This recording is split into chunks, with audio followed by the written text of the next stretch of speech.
Hey guys, this is super late. I know I was having some really bad technical difficulties this week, but better late than never, I guess.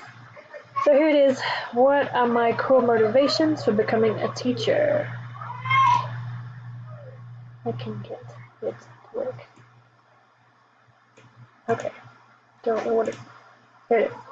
Okay, so one of it is, the first thing is, it's all about the kids.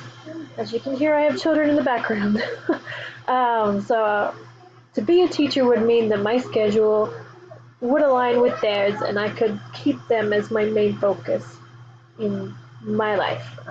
Working with kids, I can work after school with them. My time would fit closely with them and so forth.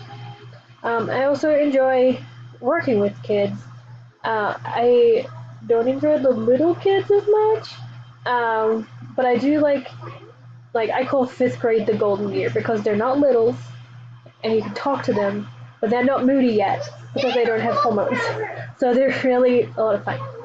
But I enjoy a lot of kids and enjoy working with them. Another one is to improve my writing.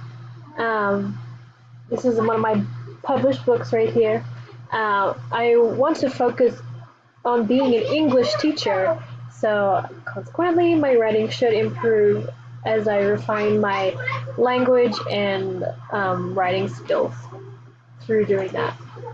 And last of all, and definitely not the least, this I have felt impressed that I need to become a teacher. Through prayer and stuff, and over the years, that is a prompting that I felt is important for me to undertake. So that's about it.